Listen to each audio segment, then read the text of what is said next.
Hello students, myself Dr. Sundar Singh, Assistant Professor Zoology, government college Dholpur. तो आज second year के बच्चों के लिए जो पेपर फर्स्ट है उसका एक टॉपिक जो बहुत इम्पोर्टेंट है और अक्सर एग्ज़ाम में आता है, सोशल ऑर्गेनाइजेशन इन बीज, मधुमक्खियों का सामाजिक जीवन। इंट्रोडक्शन के रूप में अगर इसको देखें तो सामाजिक प्राणी के रूप में इसको जाना जाता है। मधुमक्खी का नाम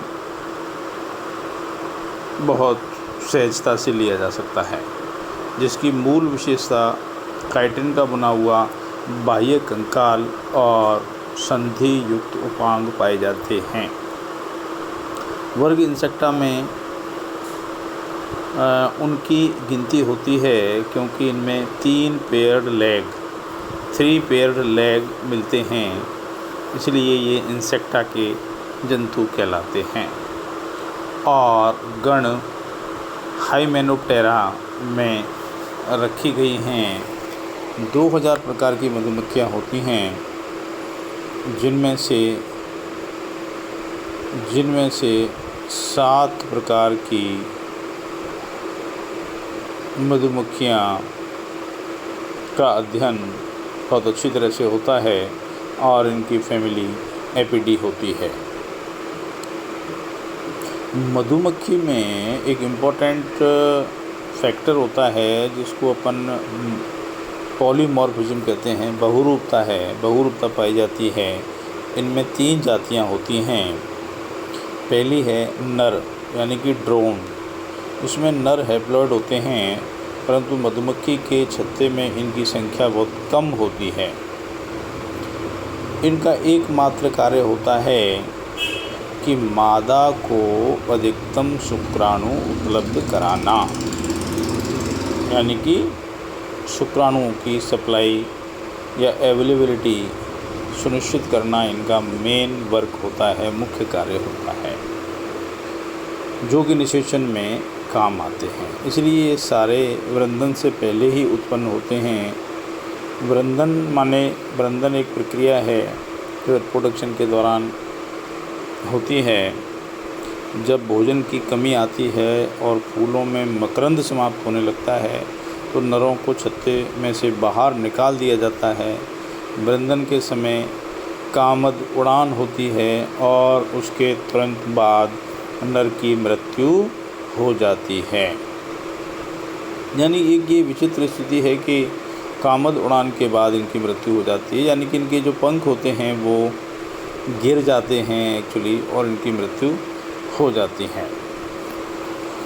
मादा रानी मधुमक्खी जनन योग्य मादा होती है और वो अंडों के उत्पादन के अलावा और आकार में वृद्धि होती है, बड़ी होती है, और मादा डिप्लॉइड भी होती है और आकार में बड़ी होती है। रानी मधुमक्खी के रहने का स्थान छत्ते में निचला स्थान होता है, सबसे लोरेस्ट पार्ट में ये रहती है। यदि छत्ते में 1 से अधिक रानियां होती हैं तो इनके युद्ध होता है, अप टू डेथ, मरने तक इनके युद्ध होता है, जिसमें से एक युद्ध करती है और जो हार जाती है उसे छत्ता त्यागना पड़ता है। श्रमिक ये द्विगुणित बंध्य स्टेराइल होते हैं। ये जनन करने के योग्य नहीं होते। छत्ते में जनन के अलावा नर व रानी को पोषण, छत्ते का निर्माण है, डिंबक यानी कि लार्वा का पालन पोषण है, और प्रोटेक्शन यानी कि रक्षा करना होता है, और छत्ते को मौसम के अनुसार गर्म या ठंडा करना आदि कार्यों को करने का जिम्मा इनके साथ होता है। इनमें सैनिक नहीं होते। जैसा कि दीमक में होते हैं, इनमें सैनिक नहीं होते। तो सैनिक का जो काम है वो श्रमिक करते हैं। इनके उदर पर अंड निक्षेपक ओविपोजिटर रूपांतरित होकर के डंक का निर्माण करते हैं। इनकी 20,000 जातियाँ विश्व में पाई जाती हैं। 80 से 90% एकल होती हैं ये, परंतु कुछ जातियां सामाजिक जीवन को निरूपित करती हैं। एपिस मेलिफेरा मधुमक्खी पालन में सामाजिक जीवन का बहुत अधिक महत्व है। इसे हाइपर सोशल लाइफ भी कहा जाता है। हाइपर सोशल मधुमक्खियों का एक स्पेशल कैरेक्टर ये है कि ये बहुत ज़्यादा सोशल जीवन दर्शाने का एक प्रदर्शन है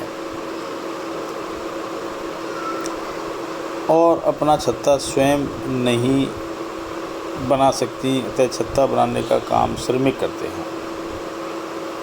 अर्थात श्रमिक की आवश्यकता है और उसी के अनुसार नेचर ने मधुमक्खियों का निर्माण भी किया और ये सब मिलकर के जीवन बना है। जीवन मीन्स सोशल स्ट्रक्चर का निर्माण हुआ है। यानी कि इसमें अब आपने देखा कि नर का कार्य अलग है, मादा का अलग है, श्रमिक का अलग है। तो तीनों ही प्रकार के जो स्ट्रेन हैं इसके, तीनों ही प्रकार के जो बहुरूपता है इनकी, उनके डिफरेंट कार्य इसमें पाए जाते हैं।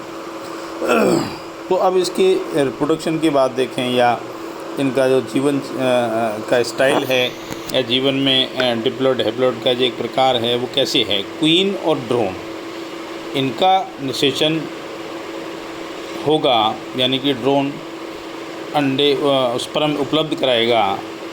तो 2 टाइप्स ऑफ एग प्रोड्यूस्ड, 2 तरह के एग उत्पन्न होते हैं। फर्टिलाइज्ड एग जिनको 2N कहते हैं, और दूसरे जो प्राप्त होंगे वो अनफर्टिलाइज्ड एग प्राप्त होंगे जिनको N का नाम दिया गया है।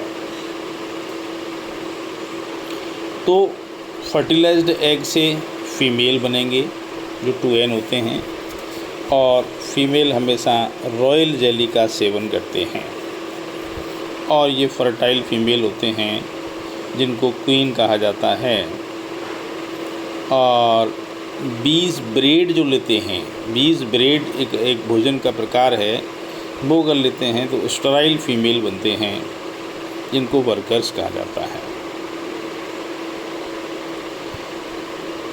दूसरे प्रकार के अंडे जो होते हैं वो अनफर्टिलाइज्ड एग हैं जो कि हैप्लॉयड होते हैं, और पार्थेनोजेनेसिस की क्रिया का प्रदर्शन है।